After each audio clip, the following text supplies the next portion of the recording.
Hello guys, yan guys, ipapakita ko sa inyo ang lifting operation ngayon ng deck.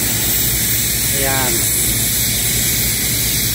binuhat na yung main, iyan ang main deck. Tapos may tatlong patong pa yan, katulad nung nandun sa unahan, matangkad na yung nasa unahan. Ayan o, isub ko yun.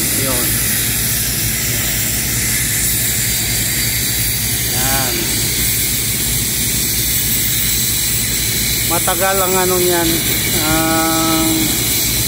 lifting operation kasi medyo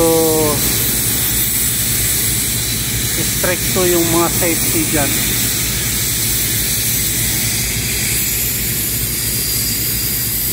Hanggang may patong yan doon sa leg.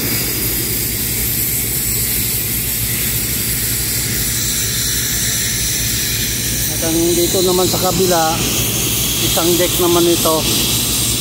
Yan naman ang ipatong sunod kapag matapos ng painting yan, lasting painting. Yan naman ang ipatong sa sunod. Yan.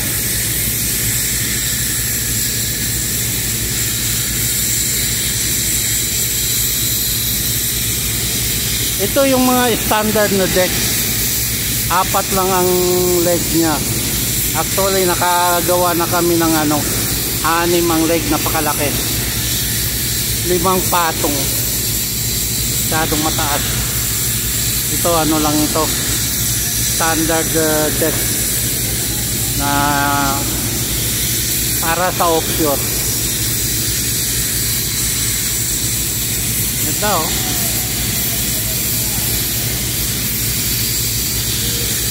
Siguro matapos yan mga 8 o'clock sa gabi. Depende kung may mga masasabit na mga cable support. Ang dami kasing cable support sa baba eh. Kung magsabitan yan, may magkakating gano'n, para giveaway yung pagdaan doon sa deck papunta doon sa final positioning.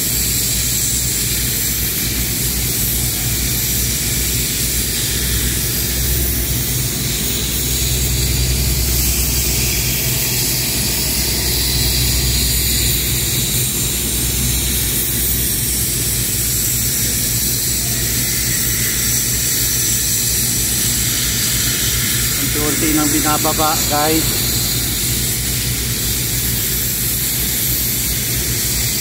Ang dami kasing titingnan yun eh, bago may baba yan, kasi baka sumabit yung mga support sa baba oh. Parang spaghetti.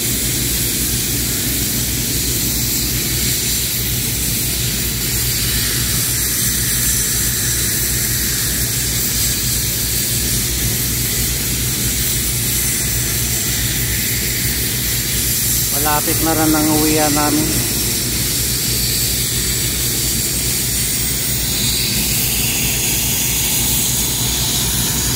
Yun yung pinaka-heli deck, yun yung ipapatong sa pinakatuktok. Yan.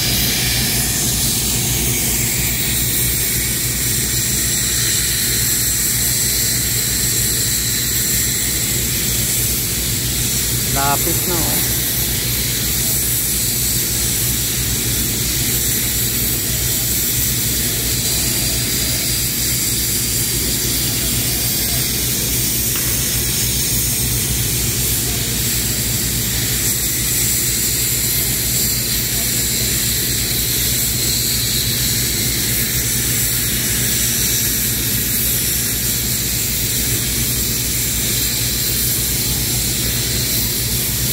Ayan, malapit na, kukunti na lang.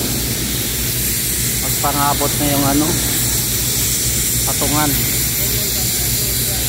Tinatawag na drilling.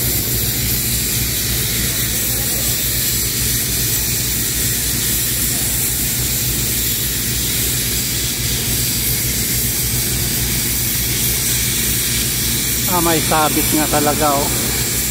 Ayun, pumasok yung manlip oh. Kakatingin yung sabit na support. No choice. Okay guys, Salamat. Uwi na rin kami. God bless us all. Bye bye.